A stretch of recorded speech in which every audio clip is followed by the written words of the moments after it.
And welcome to a rather wet Napier. McLean Park is the cricket ground here. We're on the east coast of New Zealand's North Island for this World Cup match between New Zealand and Zimbabwe. And unfortunately, it's going to be a reduced overs affair today. They call this the Sunny Hawke's Bay. It's anything but a sunny day in the bay today.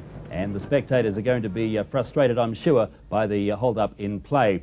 Well, before play was affected by rain, in fact, half an hour before the game was due to start, it was reasonably fine, and the captains went out to toss thinking it would be a 50-over-a-side affair. Here's Martin Crowe and David Houghton, the captain of Zimbabwe, out in the middle with Grant Nisbet. Yes, it is. Jules.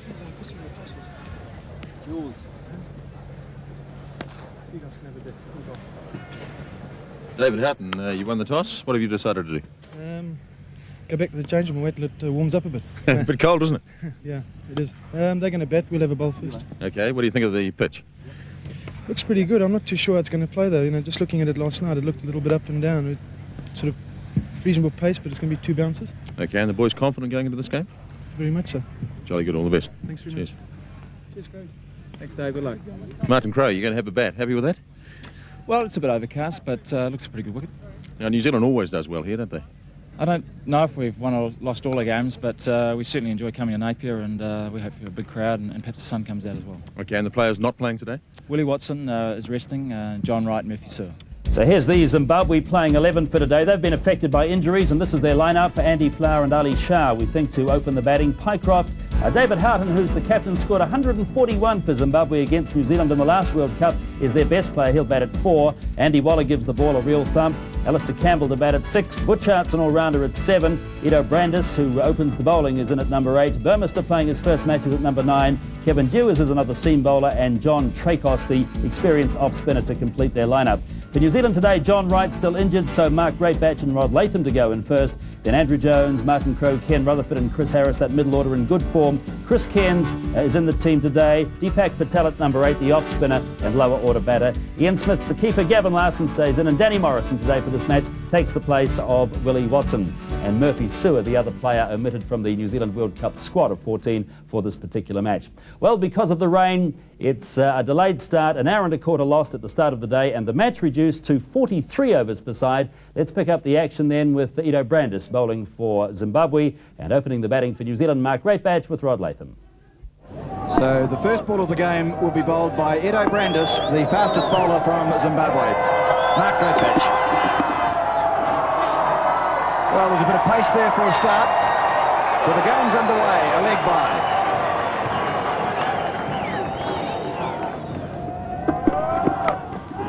And there's his first run.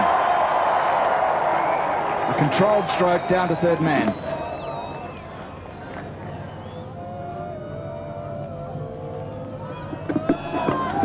That's down the leg side, and that's going to be wides. Well, at least it's runs. It's byes signalled by the umpire, and the over comes to an end. It's 6 for none after the first over of 43 available to New Zealand. And Peter, it's getting a lot darker out there, and I just sense a few very light showers are pretty not far away. A bit of a light drift of rain coming across the ground, and I think it could be one of those days we were on and off, and of course that helps the batting side last, doesn't it? Because, certainly does. A restricted game gives them a huge advantage. They know exactly what they need to do. That's what it looks like. Pretty murky, isn't it? Yep. Greatbatch goes behind, gets his first run. He's going to look for more than one. Butchard's down there. And there's rain very close as Latham is facing up for the third over. He's bowled! Straight through! Brandis is delighted, and Latham's been bowled for 2. New Zealand are 9 for 1 in the third over. Well, that looked like a magnificent delivery from Ido Brandis. Latham, he won't be happy with that, I'm sure. Just a couple of runs to his name, but just look at this. I reckon that was a beautiful delivery. Nipped back between bat and pad. Perfect.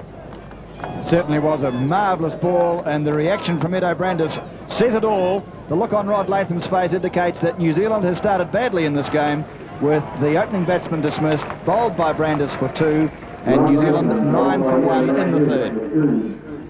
And that's bad enough news for New Zealand, but the worst news, I think, is that it's raining quite heavily now. And if this continues, Richard, I think they'll come off. In fact, they're going off now. Andrew Jones has come out and the players are going to go off. He only just got there and the players are rushing from the field. Umpires Carl Liebenberg and Julius Bilchins have said that it's too wet to continue. And so this is really bad luck for New Zealand and for Zimbabwe. So play about to resume after an hour's delay. It's now a 35 over match and Brandis bowling to the new man Jones. Coming up to the end of the 4th over. Jones has yet to score. And yes, no, and Great Batch will have to scramble. And he gets back. John Trykos threw it down to the bowler's end. Great Batch had a lot of ground to make, but he got back in time. Yeah. Oh, beautiful shot from Great Batch. Marvellous shot, 4 runs. So Great Batch is 9, it's 16 for 1, Brandis.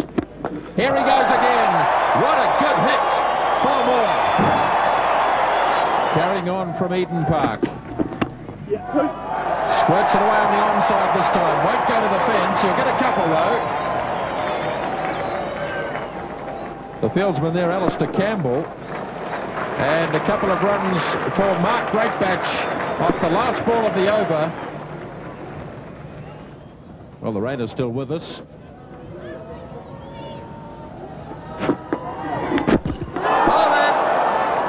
Greatbatch swinging his bowls.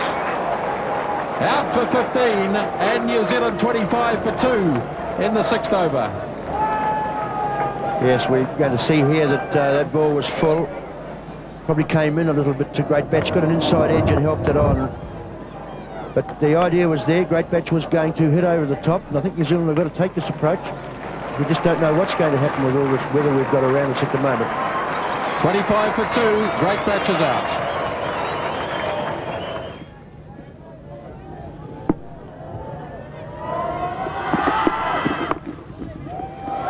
Plays underway with a single down to 3rd man. Oh, he's going to get another.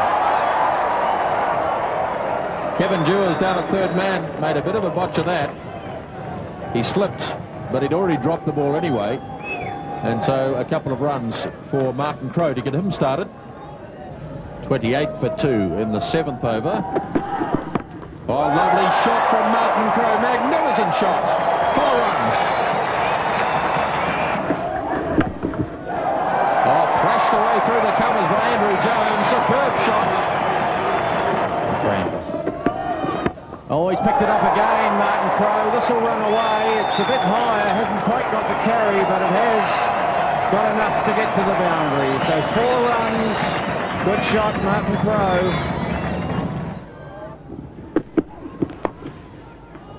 That's going to be 4 runs. There's no fine leg, just the deep backward square. Erring down the leg side again. Yes, it's a bit slippery fielding out there, and if they put the pressures on the fielders under pressure, which I'm sure they will, 1 or 2 errors will creep in. But actually, it is now beginning to rain a little bit more seriously, and I don't think it's too long, Henry. I'm afraid not. I think this one looks as though it's going to come down reasonably heavily. Yeah. Oh dear. We're ducking for cover all over the place now. Andrew Jones just again. Good length ball, well bowled. He's bowling well. Dewars, but the umpires glancing across at each other, I think, yes, they're walking. Mr. Julius Bilchins from Sri Lanka says that's it for the moment. So bad luck here at McLean Park. Once more, this game affected by the rain. Covers being dragged out to the middle and the players scurrying for cover. So we're resuming again with Kevin Dewars to bowl the first ball. Jones is on the way. Now it's going to be absolute bedlam now with 12 overs and 3 balls left in the New Zealand innings. 8 wickets available, and they've got to score really as many as they possibly can, and then a few more. Well, the pace of the game is just going to be unbelievable. We're going to see something, well, we're going to see a lot of agricultural cricket, to say the least. Hitting across the line, chancing around, running down the pitch. The fielding's going to be quite interesting in slippery conditions too, I suggest. Dewars to Crowe. So we've had 2 interruptions. The first of them came after 13 balls. And that was when New Zealand were 9 for 1. And now we've had another interruption after 11 overs and 2 balls. New Zealand resumed at 52 for 2. So this is the third start to the New Zealand innings. And 2 balls, both of them has produced a run. Have produced a run. That one didn't. Waller.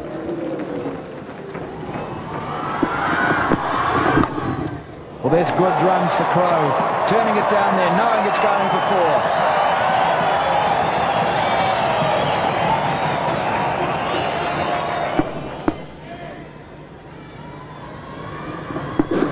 Oops, down he goes. Anyway. Well, he's gone for a few. Now, the Rather ungainly, isn't it? He's got a sense of humour, Peter, isn't he? Well, you have to have, don't you? A bit like the Mike Gatting delivery of a few years ago when he came out to New Zealand in '78, but just losing all his poise and slipping there. Oh, that back foot, look at that.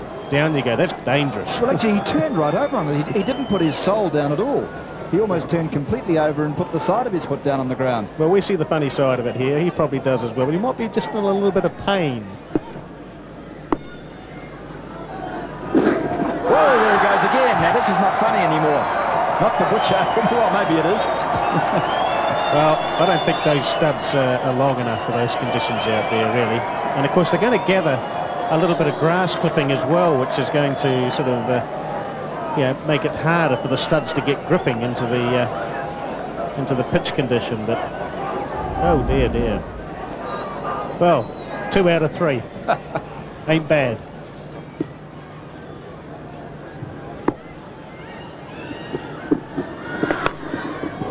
Well, that's a good way to get some, because Jones is going to profit with another boundary. Well, bad luck for Zimbabwe. They've had 2 snicks, both have gone for 4 since they resumed.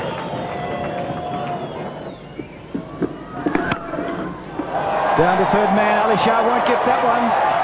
So it's a very good shot from Andrew Jones to end the over. It's 76 for 2 now, 14 overs completed.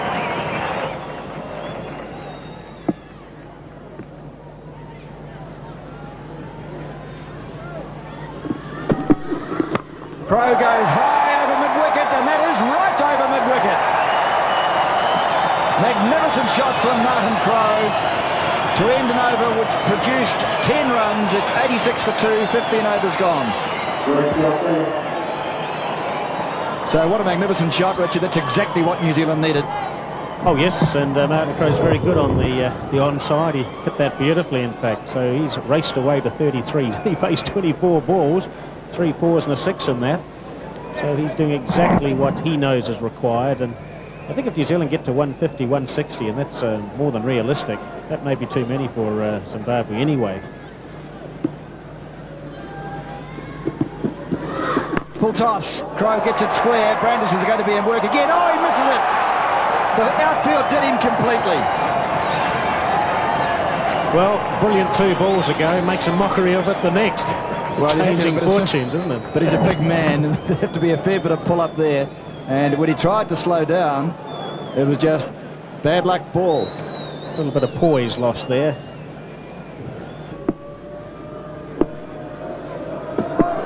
Andrew Jones. Oh, what a drive. That's 4. That just races through to the extra cover boundary. He really hit that beautifully. And if that fielder has a look at himself, he may find he has a circular hole through his tummy. I'm not certain how that ball got through him. No. He sort of made an effort, but it was bobbling about a bit, I suppose, in his defence. But my word, it was going. Oh, over the top. That's 6 over cover. Whoa, what a thump that was. Giving himself a little room. It was full on about the line of the stumps, and Martin Crow hit it very square on the offside, and a big 6. Wasn't that a marvellous stroke? Making room for himself, hitting it inside out, as they say in the trade, hitting it away square with the wicket, a huge 6 into the stand. That really was a marvellous piece of excitement. They'll be talking about that here at Napier all through the winter. Good stuff. Oh, no. Oh, Andrew Jones is falling over. There's no one at the stumps, and well, I'll get a run in the end anyway. Well, it's the hard way round, but they finished up with a single. Goodness me, it's chaos out there. Butchard, oh, he thumps it through. There's no one out on the cover boundary. That's 4 in the air for a wave, and that was going like a rocket. Yes, and of course the one sad thing is that in these conditions with a wet ball, John Tricos, much the best of the bowlers, the off-spinner, obviously is not going to get a bowl. He couldn't hold it. It's like a bar of soap, that ball now. Well, here's the wagon wheel of Martin Crowe, and you see the sixes there, and that's interesting, isn't it? Square of the wicket on both sides. What a marvellous shot over cover.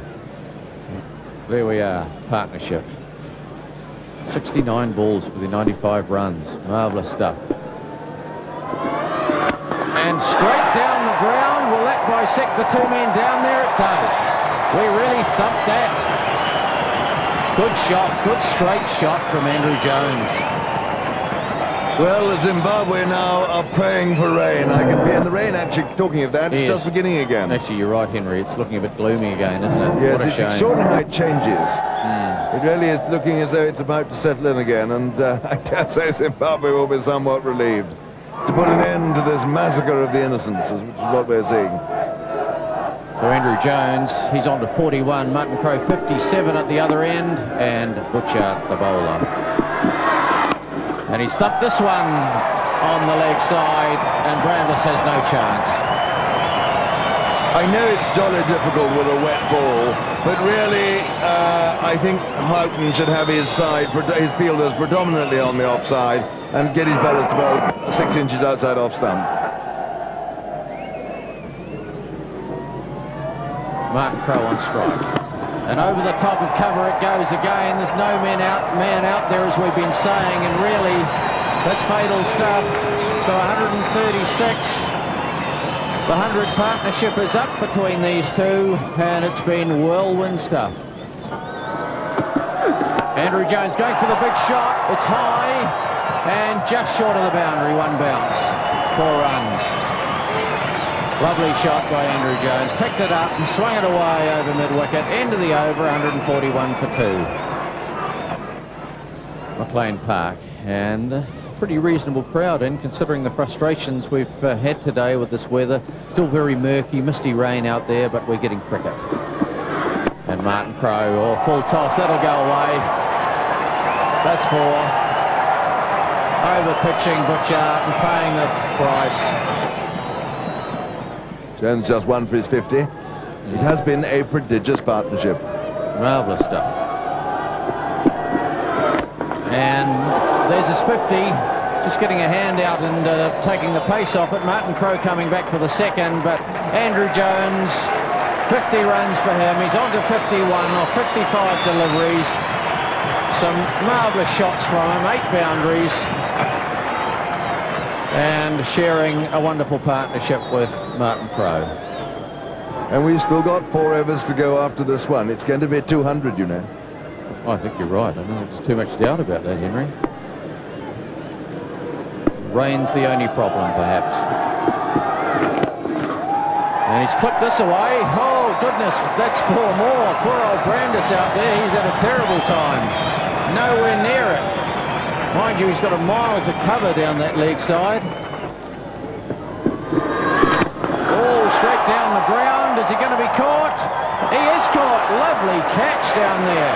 I say that was an absolutely wonderful catch with a wet ball, avoiding stepping over the boundary. That was a sensational catch. That was marvellous stuff. Andy Waller down there in the deep. He was running round. The field is treacherous, and the bowler Butchard's finally got some joy out of this game. Andrew Jones really hit it hard. Oh, what a superb catch. He nearly disappeared into our sight screen. I tell you what, that, to my mind, rates with any galaxy of catches. Those outfield catches are brutes. And honestly, he had a lot of time to think about that. A better catch on some of those instinctive ones close to the wicket. Marvellous stuff. 154 for 3. Well, Chris Cairns coming in. And with this really limited over game, 24 overs the game now because of these stoppages. We've had 20, and we're into the 21st, and Chris Cairns, he's given the job of carrying this on. And allowed appeal, and are they going to get a run in the end? There's all sorts of chaos going on out there, and they have. Well, that was a leg by, I'm sure. Was that a leg by, Henry? I'm sure that hit him on the pad. Yes, very swiftly signalled leg by. Just done. I don't know. I reckon that might have been pretty adjacent, but it doesn't really matter, I suppose, at this stage. But the wet ball, you see, it's like a piece of soap in the bowler's hands. I think that's what caused all that kerfuffle. Hey, they're enjoying it, aren't they? Oh, Goodness. yes. Better late than never, I think, is the signal, is the caption for that particular shot of those waving chaps. Right. So Burmester, Mark Burmester. Martin Crowe trying to pick it up, loud appeal. That was going down leg side, no question about that. And umpire Liebenberg from South Africa signals a leg by. So a couple of quiet deliveries with 2 leg bys. Amazing, isn't it? Suddenly the whole game's changed. There has, in fact, only been 1 dot ball in the last 5 overs. That's good stuff, isn't it?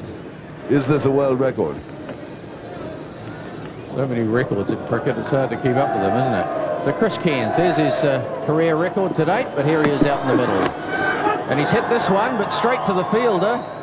So 1 run again. So this is quite an economic over in the context of what's gone on before.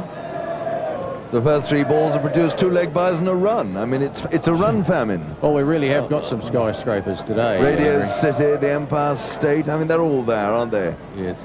And one of them's got an aerial on the top. Actually, compared to the South African innings at the beginning of it the other day, looked like a tent city, didn't it? And he's clipped this away. This is a lovely shot. Timed it beautifully. That just raced away. 1 bounce, just missed the stand over there, the Mackenzie stand, and whistled, really skidded off this damp turf. Timed it beautifully, just clipping it away. And whistled in behind the stand. He has played that shot well today, Martin Crowe. So, captain, David Houghton, he'll be wondering what on earth to do next. And that's a bit of pad there. Ken's coming through for a leg by. Pretty slippery for the keeper, Andy Flower. I thought for a moment umpire Liebenberg might signal a wide, which really would have been adding insult to injury, wouldn't it? Yes, but let's go back to Andrew Jones, and he really hit that one down the park. It looked like it was going for 4 or 6, and look at that catch. He had to... That really was superb, wasn't it? Oh, it was a brilliant catch. You won't see a much better boundary catch than that. Just look at it again. Both feet off the ground. It is raining quite a lot harder.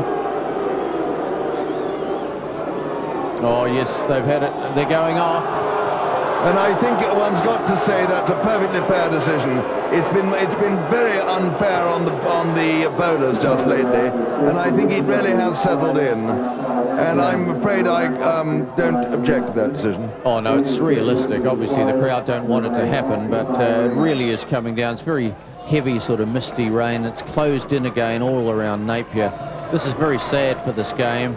Marvellous piece of entertainment in the last half hour or so, but looks like we're going to have a wee while to wait for some more. So there we are, 162 for 3.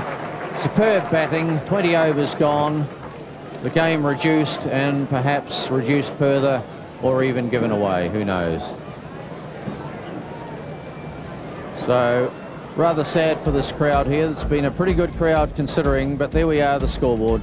Rod Latham, the first man out, and Mark Greatbatch going then for 15. Andrew Jones, the last man out. A lovely 57 in that partnership with Martin Crowe. Martin Crowe, unbeaten 74, superb stuff.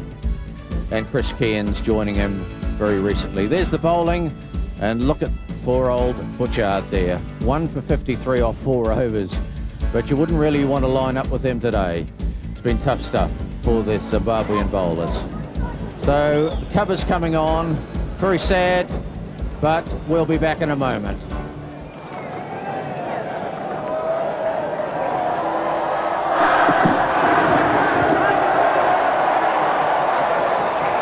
Well, Bob, it's all on here. It certainly is, and Danny might have been a bit lucky to get away with that one. But 18 overs. Field have got to stay up for 10. It's certainly going to be an interesting contest, this. And haven't we seen some marvellous batting just prior to that last shower of rain from Crowe and Jones? So Martin Crowe marshalling the troops. Well, that's a good ball. It's going to be the first run of the innings. And signalled leg by. So Zimbabwe underway. They need 154 to win this game. Here's Chris Cairns' first ball. And Waller gives it a big hoik. That's a good hit. And that's the first boundary. This man can hit the ball and hit it hard. And that's 4 runs. Well, let's hope Cairns learns something from that. We're going to see too short. Pitching far too short here. And just sat up there asking to be put away. And these players, like most of the overseas players we've seen playing in this tournament, very strong, square of the wicket. Blau gets a hold of it. He swung it away for 4-2. That's a second boundary in the innings.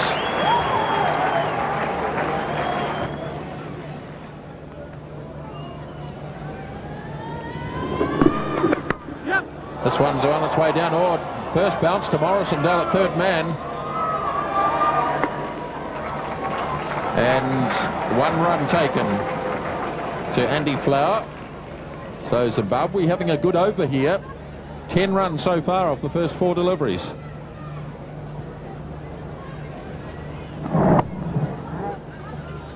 Yes, we saw there once again, wide and short. Waller swings away again. 6. A big hit by Andy Waller. This is a disastrous over for New Zealand. Waller puts it over the fence.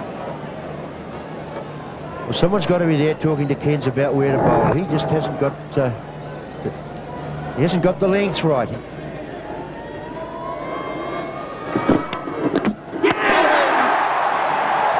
delivery from Danny Morrison. That is a big blow. Andy Waller is a trump card for Zimbabwe. He's bowled for 11. It's 22 for 1. Yes, we're going to see here Danny got it right. Block holder, right up in the block hole. See that? A little bit of outswell, past the outside of the bat. The end result was he was bowled, but that's where you've got to bowl.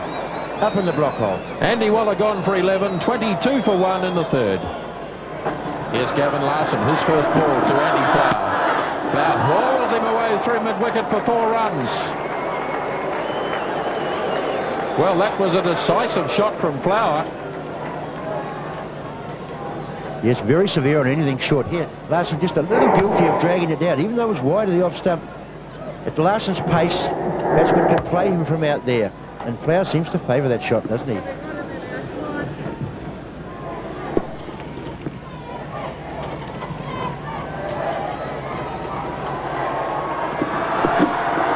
Oh, an edge, and they've taken the slip out, and that'll race down to the boundary for 4. So 4 runs off the last ball of the over. And no slip in. They had them for a couple of balls, or 1 for a couple of balls, and just wide of Ian Smith. Down the wicket, and he's bowled in. Ball coming back a little and hitting the stumps. The captain of the Zimbabwe side trying to get on with the job, but he missed and the ball hit. So Gavin Larson, bowling well again here, has struck for New Zealand. And Zimbabwe lose another wicket. Yes, and this stroke just shows that it is a hopeless task. They've got to try and do this, and they aren't up to it. Is anyone up to it, indeed? So 41 for 2.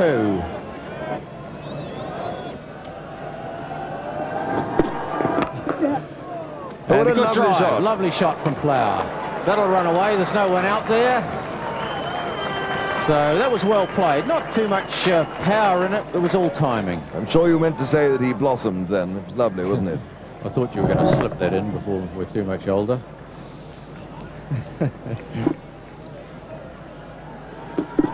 And Flower swinging it away. This will be 4. He got hold of that one very well. Ken Rutherford's out there, but he had no chance. He was a little too fine for that. So picked it up well, but that's the end of the over. 55 for 2. Well, Gavin Larson doing a very good job here for New Zealand. He's only conceded 9 runs. He's in his 4th over, picked up the very valuable wicket of David Houghton, who very much a dangerous customer. But I just suspect we might get a little light shower here, Peter. Could ruin this game. That's a magnificent shot from Andy Flowers. a little bit of width. He made more and just belted the ball through extra cover. And that's his 5th boundary too. Just give yourself a bit of room up and over the field, and that's the way to go too. So a lot of bottom hand coming into that shot. Butchard going high. Could be caught. He is caught. Chris Cairns has got it. A big blow for New Zealand and for Gavin Larson. Cairns makes the catch. Butchard's out. Caught Cairns, bowled Larson for 3. And Zimbabwe now 63 for 3. Yes, a good catch here at long by Cairns. A book out. I mean, he has to do this sort of thing, take these risks, and just didn't quite get it far enough. But he would have preferred going over mid-off than instead of mid-on. But he's out. And at 63 for 3, we're in the middle of the 10th over. No bowler can bowl more than 4 overs. This is Larson's 4th. So he's bowled him. Andy Flowers is out. And Larson has his 3rd success. Zimbabwe 63 for 4 with Larson bowling Flower for 30. Well, he's played 1 or 2 of those shots before, and this time he didn't get away with it. And his 30 runs have come off only 28 balls. Did a pretty good job for Zimbabwe, but I think it's all over for them now, Peter. The umpires have done a very good job. They have made every effort to make any play that was possible available to the players and the spectators. Well, he didn't need a new bat, did he? Because he's gone. 75 for 5. Edo Brandes has been bowled by Harris for 6. And we're in the 13th over, 75 for 5. Well, the New Zealanders are enjoying it now. Brandes had no alternative but to heave and try and get the ball to and over the boundary. Missed it, and Chris Harris is delighted. 75 for 5 in the 13th over. Well, he swung it behind, and it's going to be 4, but it's not out of the ground. So they'll get it quickly, they'll change quickly. Chris Harris has already given his jersey to the umpire. Martin Crowe wants the ball back as quickly as possible, and it's raining. Pandemonium out there, isn't it? I mean, everyone knows just how important it is to get the next few balls down. It's marginal. They've come off for similar sort of showers, really, Peter, haven't they? Perhaps fractionally more than what it is at the moment. No, they haven't come off similar sorts of showers. Well, Harris will bowl these remaining 5 balls of the 15th over, which means that a game is completed as quickly as possible. The left-hander and right-hander don't help. we'll put it this way, if they're off the field, they wouldn't be coming back on with the rain that's there at the moment. So 4 balls remaining to have a game. Harris cannot get them bowled quickly enough. He's the right man. He plays indoor cricket for New Zealand, so he's used to a rush. He doesn't like being hit down the ground, though. Look at Morrison doing a wonderful job again. 3 more balls have to be bowled. The target is gone. There's a lot of commitment out there. They know exactly what they've got to do, so they're hurrying, they're diving, committing themselves tremendously. 2 balls necessary for a game. Surely they can't call it off now. It's drizzling, it's dark, it's cold. It's up in the air, though. Should be Crowe's going for it. Oh, yes. Magnificent catch by Martin Crowe. A sensational catch, but it means they've still got to bowl 1 more ball. And the rain is still there, just. No, New Zealand got it in the bag, Peter. 1 ball to be bowled to constitute a match, and that would ensure a New Zealand victory and 2 very important points. 4 out of 4 for New Zealand in the World Cup. No one else to do that yet, Peter. In fact, they can't, can they, at the moment? 4 out of 4 would be hard. England, no, they can't, because they had that farce, really, in Adelaide. Now, this is the ball that will result in a match. And Harris bowls it, so we've got a match. And New Zealand, although the game isn't over, have taken, because there's no chance for Zimbabwe, have taken 2 points to go to 8 in the Vincent and Hedges World Cup. And Martin Crowe knows it. So magnificent batting today from Crowe and from Jones. A boundary to Shah, but really is of no use. To the relief of the New Zealanders, they finally got a game under the rules of this competition. So they're going to walk away with 2 points, and I think they're going to be very happy because they really got out of jail today in terms of the weather. I think they deserve to win this game for what it's worth, but a bit sneakily perhaps in the end. Chris Harris takes another wicket. That's the end of Ali Shah, bowled for 7, and Zimbabwe 97 for 7. This is over number 17. There's one ball left in the 17th over, then a further over to be bowled before the match is to be concluded. And Chris Harris gets the reward for bowling straight, John. Yes, that was a good ball, and we've seen Harris and Larson bowl well on this wicket where the ball's just done a little bit. Of course, we've had this dampness around all day. New Zealand came out to bowl these 18 overs. They had the 2 new balls, of course, one at each end, and they've been able to use it quite well, those 2 bowlers particularly. Danny Morrison bowled a good opening spell, and Zimbabwe, who had a very demanding task, just haven't been able to get anywhere near it. That's the bottom line. The last ball of the match, they've got to get 49 from it. That is the end of the game, and New Zealand have won. Yes, that's a tall order, isn't it? 49 for the last ball. But it's been an interesting day. Crowe and Jones, really the highlight. Hasn't been much fun for the McLean Park crowd, but they gave them both a great little partnership. So the end of the game at McLean Park in Napier, and Martin Crowe, who's been the player of the match, the UBIC's most valuable player for the day. A blazing innings of 74 not out from just 43 deliveries. And there's his great batting partner today. They hold the world record for first-class partnership of 467 today. Another very significant partnership between those two, Crowe and Jones. 129 they scored together in an hour.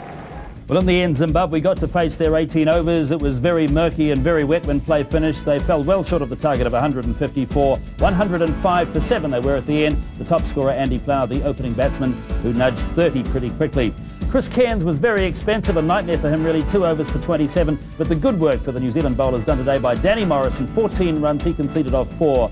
Gavin Larson, 16 off 4, and Chris Harris, 15 off 4, and wickets for each of those bowlers, 3 each to Larson and Chris Harris. So a win for New Zealand, and a pretty comfortable win indeed. I'm sure they were very pleased to get that win in before the elements interfered yet again. For New Zealand now, 4 wins from 4 matches in this Benson and Hedges World Cup, and they're very much confirmed as the front runners at the moment. Let's hear now from the captains, Martin Crowe of New Zealand and David Houghton of Zimbabwe. You know, we had to do what we did to have a chance, and the partnership with Andrew obviously was crucial, and well, it just went for us. You know, it was great. I have to say it was fantastic batting. Is that you think a continuation of the form you were showing against Australia a couple of days, 10 days ago? Yeah, I've been getting into better form all the time in the nets and what have you. I must admit I was inspired by the way Mark played the other day. You know, just to hit the ball so well and show such sort of courage and taking the attack on, and that sort of gives his players around him confidence. So and we talk about it, and I suppose that rubbed off today. So it's all about the whole confidence atmosphere within the team at the moment. It is, and you know, going out there in the field, you know, we still didn't know how we were going to, you know, hold on to the total we had, but we just stuck in there, and good performances with the ball again by Gavin Larson. Danny Morrison was great. All right. David Houghton, captain of Zimbabwe, has also joined us. Thanks for coming down, David. I guess a terribly frustrating day for you, but you must have thought at one stage that you had a chance of a surprise victory here. Yeah, we always, having won the toss and put them into bat, I thought we were always onto a good thing. I didn't really expect Martin and Andrew to come and do that to us. At one stage I was struggling to get anyone to bowl a ball that wasn't getting hit somewhere. The situation that when you went out for the third start to the innings, there was only 52 on, you thought another 12 overs of good containing bowling, we've got a reasonable target score that we can chase? I think that that third session for us was the most difficult, because not only were they hitting the ball so well, but it was pretty slippery underfoot as well. It was like fielding on an ice rink, and bowlers were struggling to hold the ball, so it was really difficult to do what you wanted to do. And of course with them batting the way they did made it even worse. Have you perhaps been a little disappointed the way your bowlers have been unable to contain not just New Zealand but one or two other sides in the series as well? Yeah, it's been the problem area that we've had. We can't really bowl ourselves into positions that we've got a target we can chase. And really that's our best chance of winning, is if we're chasing a target. All right, well you had a pretty substantial target today, wasn't it? Did you ever give yourselves a chance of getting up there or not? The second over, yeah. After that it went a bit downhill. You were hoping for a bit more Chris Kids. I think this fella here beside you decided that there wasn't going to be too much more Chris Kids today, right? Yeah, I think just the guys who have been bowling well had the confidence to just do the job for us. You know, we're delighted with the 2 points. All right, David, for you, it's to Hamilton next, isn't it? India. That's right, we've got India and Hamilton. And they're a side that's struggling a bit too. So you give yourselves a reasonable chance against them, you think? Yeah, we try and give ourselves a chance against anybody. As I say, it's just a case of getting the bowlers to get in the right place and give ourselves a target worth chasing. If this guy gets going, it's all on, I can tell you. You'd have memories of Hyderabad in '87, don't you? Nightmares, really. No, I know that David's due for some, and some side's going to suffer. All right. Well, David, did you have memories of Hyderabad? And you think action repeat at Napier 5 years on? Would have been nice, huh? It was a lot hotter and a nice sunny day. 141 that you made, that David Houghton made in the was it the second match of the '87 World Cup or the first time you met? It was our opening match, wasn't it? Yeah, it was the first match. All right. So that's it from McLean Park in Napier. The New Zealand team very pleased to have got that win in against Zimbabwe before the elements interfered yet again. And the New Zealand side well and truly confirmed on top of the Benson and Hedges World Cup points table now. Played 4 and won 4 for Zimbabwe. It's played 4 and lost 4. Next up for New Zealand, a match against the West Indies. New Zealand hasn't beaten the West Indies in a one-day international for a very long time. They were very keen to make it 5 out of 5 when they play them this coming Sunday at Eden Park in Auckland. And next up for Zimbabwe, the match against India, and they'll be looking for their first win. That's it from McLean Park in Napier. New Zealand the winners over Zimbabwe in this Benson and Hedges World Cup match.